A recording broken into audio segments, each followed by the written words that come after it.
Qu'est-ce qu'une demande? D'où vient la demande et que faire avec la demande? Voilà les trois questions qui vont nous occuper aujourd'hui. Vous regardez quelqu'un sans parler, quelle que soit l'expression de votre visage. Vous levez un sourcil ou vous froncez les sourcils, vous faites une mimique quelconque, vous parlez, vous criez, vous chuchotez, etc., etc. Bref, dans chacune de ces situations, vous exprimez une parole. Que cette parole soit mise en mots, qu'elle passe par le silence, ou qu'elle soit traduite par une expression du visage ou du corps. Cette parole a bien entendu un but, l'autre, auquel elle s'adresse. Et qu'elle s'adresse à un membre de la famille, à un ami, à Dieu ou à un inconnu, cette parole exprime toujours une demande. Toute parole est une demande. Alors, la demande peut avoir deux fonctions bien distinctes. Elle peut être exprimée dans un but parfaitement utilitaire. Exemple, quelle heure est-il s'il vous plaît? Est-ce que vous pouvez me passer le sel? Est-ce qu'il existe un train de nuit pour Bruxelles qui circule le samedi? Quel est le prix du kilo de pâtes au blé complet, etc., etc. Ces demandes sont celles du quotidien et elles satisfont un besoin actuel. L'autre fonction de la demande, c'est celle qui vise à satisfaire un besoin qui n'a rien à voir avec l'actualité, même si la demande se déguise pour le faire croire. Cette demande-là est une répétition. C'est l'écho d'une demande très ancienne qui n'a pas été satisfaite et qui continue à être exprimée auprès de n'importe quel interlocuteur.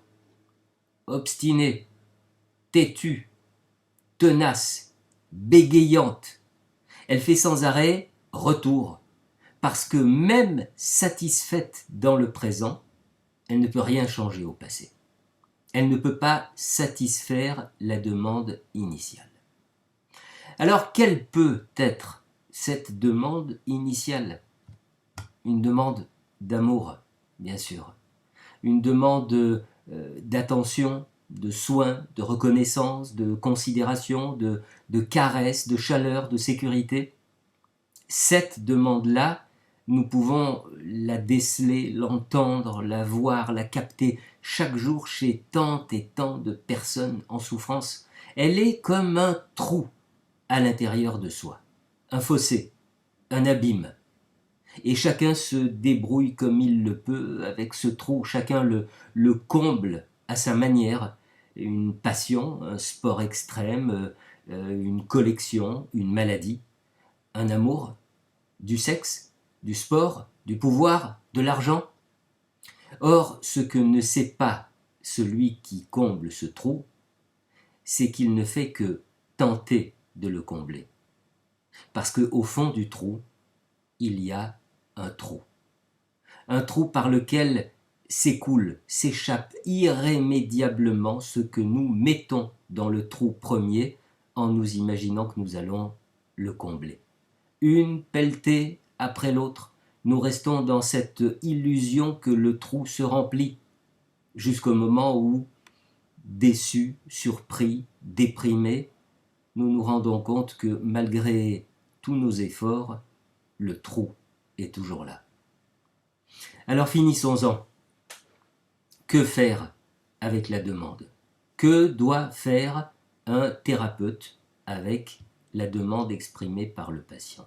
Vous connaissez peut-être, certainement, de ces thérapeutes très empathiques, très attentionnés, investis dans la souffrance de l'autre, allant même jusqu'à la partager. Ces thérapeutes, prêts à vous prendre dans leurs bras si vous pleurez, qu'est-ce qu'ils font? Ils répondent manifestement à la demande que constituent la tristesse et les larmes. Or, quelle que soit la forme de la réponse apportée par ces thérapeutes, répondre à une demande équivaut toujours à figer le patient dans le temps correspondant à la demande initiale. Répondre à la demande d'un patient, c'est le laisser dans l'infantile. C'est le laisser dans l'illusion que son passé peut être réparé. En fait, c'est une double illusion.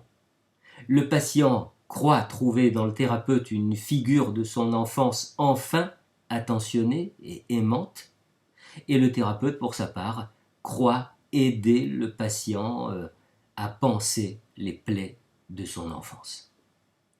Est-ce que maintenant, vous pourriez accepter de porter un regard nouveau, différent, sur cette attitude si souvent critiquée parce que incomprise, cette attitude juste qui consiste pour un thérapeute à être ouvert et attentif sans pour autant basculer dans la posture d'une mère ou d'un père bienveillant.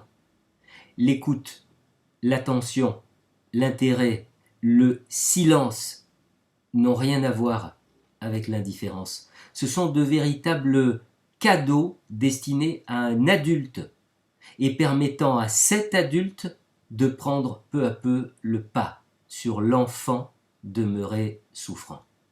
À mon sens, en effet, tout le travail d'une psychothérapie ou d'une psychanalyse a pour vocation d'épuiser la demande infantile pour inscrire enfin le sujet dans le présent de sa vie. Épuiser la demande, c'est comprendre qu'il y a un trou au fond du trou et que rien ne pourra jamais combler un trou appartenant au passé. Épuiser la demande, c'est cesser d'envoyer à tous les vents ces mots, ces regards, ces invites, ces défis qui camouflent tous la même carence et poursuivent tous le même but. Épuiser la demande, c'est parvenir à accepter, à l'issue d'un long travail de deuil, accepter de vivre avec ce trou, ce manque, cette absence, cette part manquante qui restera manquante. À bientôt.